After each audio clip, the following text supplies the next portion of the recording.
This lady is 86 years old. When you look at her, you might think she has many grandchildren, but you are wrong. She is a virgin and has never had an affair with a single man in her entire life. Believe me when I say this. Sofia has never been married and doesn't have any kids, but what makes her story so interesting is that she never slept with any man since she was born. Kwa bado sasa najilaumu kama ningekuwa na mtu iko saizi singekuwa hivi. What made her remain a virgin all these years? It's hard to believe, but the mistake that got her here is one that many unmarried girls still have today. I'll never forget the trip I took to Tanzania to meet Sofia because her story amazed me more than any other story about older virgins I've ever heard. Mimi jina langu Sofia Saidi, naishi mkao mwenyeji wa Masasi. Masasi ndio nyumbani kabisa nilikozaliwa ni Masasi. Na miaka 86. My name is Sofia Saidi. I live in Masasi, which is also where I was born. I am 86 years old. I am not married and I have no children. Furthermore, I never slept with any man. In short, I'm still a virgin. I don't have a job now. Before, I used to sell vegetables and fruits, but I had to stop because I'm old. Now, I can't do much. I farm and sell what I grew. That's how my life is now.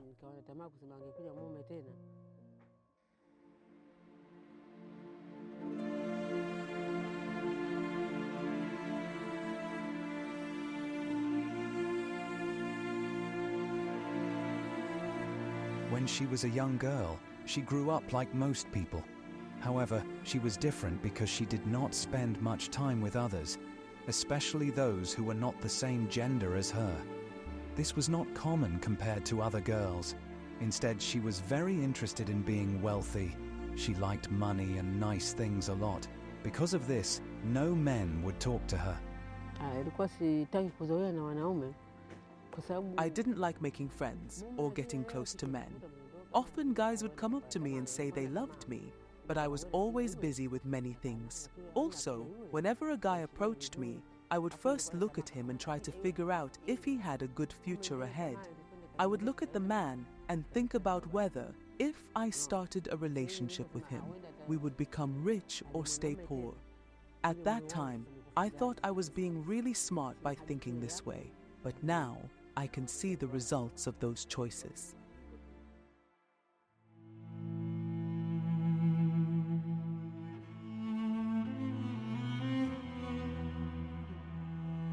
In many African countries, there are different traditions.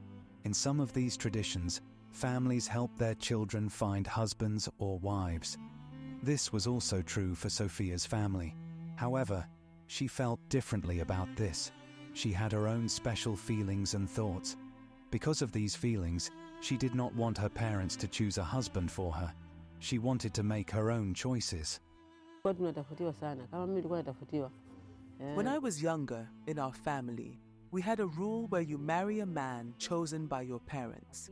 But I always told my dad that I didn't want to marry a man they picked out for me. I wanted to fall in love with a man I found on my own. Because of this, I often stayed away from home to avoid the man my father wanted me to marry. If a man came to our house and I thought he was there to marry me, I would run away, and no one knew where I went. In my mind, I believed that age didn't matter. I also thought that as long as I was a virgin, I wouldn't miss out on marrying a wealth.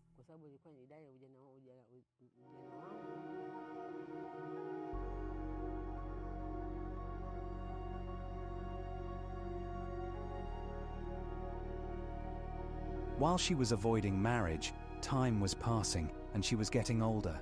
She began to realize that her behavior might be causing problems. So, she started to become more open and let men talk to her. However, because she had always had strong beliefs, she still acted in ways that showed she hadn't completely changed. She still held on to her principles.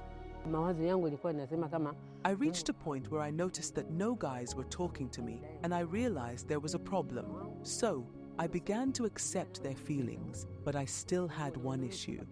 I stopped caring about how much money a guy had and started to care more about how he looked. When a guy came to see me, I would notice his appearance. Sometimes he was tall but not handsome, or he was handsome but short. Even if I found a man handsome, after talking to him, I would find something that made me unhappy. And when I walked on the street with a guy, I felt it didn't look right. I made a big mistake by trying to choose based on my own feelings. This also led to no one else coming to show interest in me.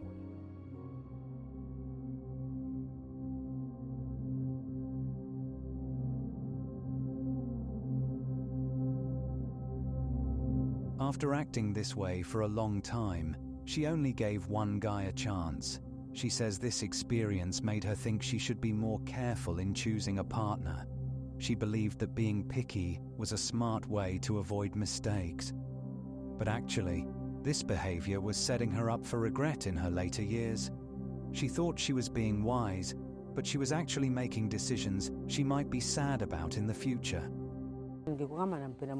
I once dated a guy, but our relationship did not work because he wanted more than just love. He wanted to be intimate with me, but I believed in waiting until marriage. Whenever I was with a guy and he wanted to be intimate, I would make an excuse to go to the bathroom, but then I would leave and end the relationship right away. After experiencing things like this, I realized that he was not the right man for me. However, I also thought that the behavior of these men affected how I am today, but I know that most of it is because of my own decisions.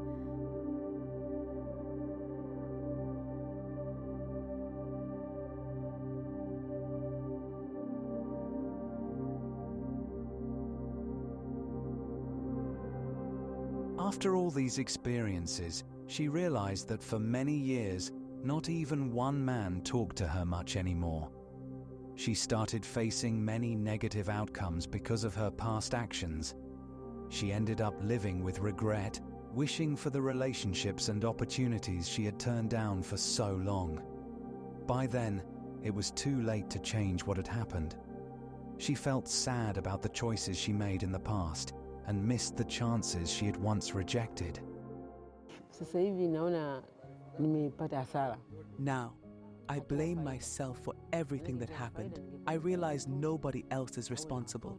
I really regret how I acted in the past. If I hadn't run away from the men who wanted to marry me, my life could be different now. Nowadays, it seems impossible for a man to marry me, and finding someone who wants to date me feels like a dream. It feels like it's been 50 years since anyone told me they loved me. I don't have children, a husband, or anything really. I didn't know much about nuns before, but I learned about them later. I decided that if they could live without husbands, then I should accept my situation and live like that too.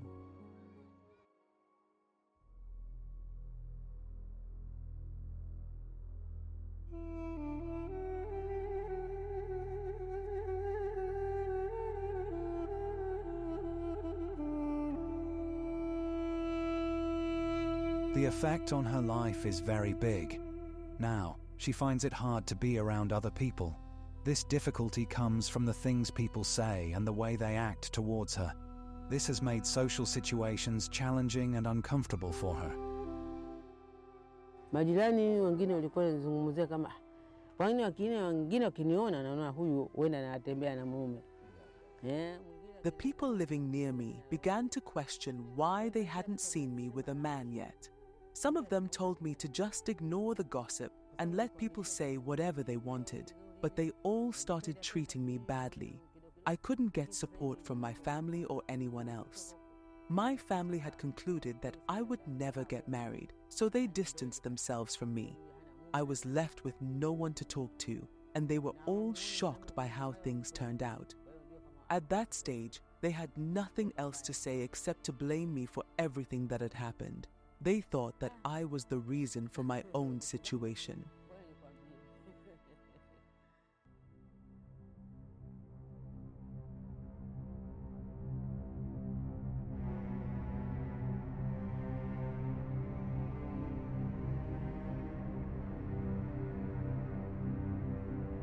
Since then, she has remained without a husband or children, and no man has expressed feelings of love to her again. She takes care of herself at home alone. If she had children, they could have helped her with many things and brought her great joy, especially since she could have had grandchildren by now. Now, she leads a lonely life. Her dream of becoming wealthy when she was younger did not come true. The men she turned away might have helped her achieve her dreams. As she has gotten older, she doesn't have the strength to work. This makes it hard for her to earn a living, buy food and afford other things she needs. Money has become a significant issue for her due to her lack of physical strength and resources. One important lesson I've learned is the value of respecting everyone. I didn't fully appreciate this before, and that's a big reason why I'm living the way I am today. Now that I am older, I find that no man wants to marry me. This situation has had a big impact on my life. I don't have anyone to support me or help me with my needs. If I had a husband, I would have a family like other people, and I believe this would have made me happier. Instead, I am living a life that is hard and unhappy, a life that nobody would choose if they had the option.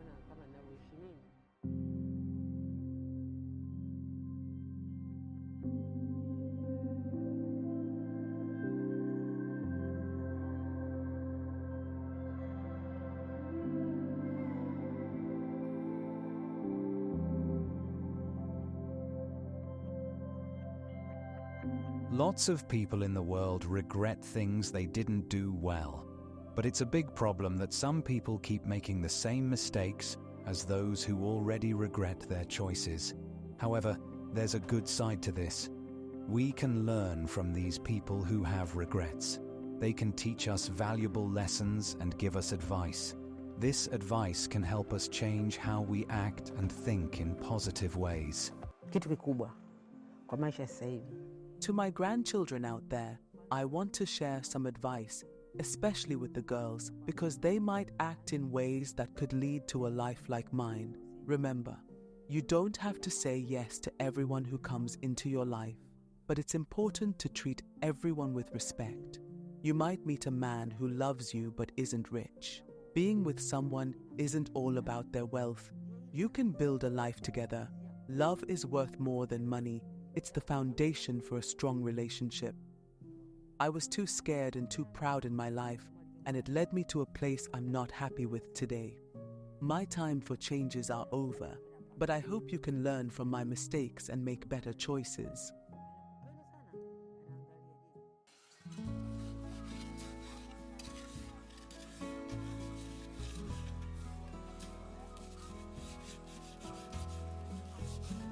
As we close her story, let be a powerful reminder of the choices we make and how they shape our lives.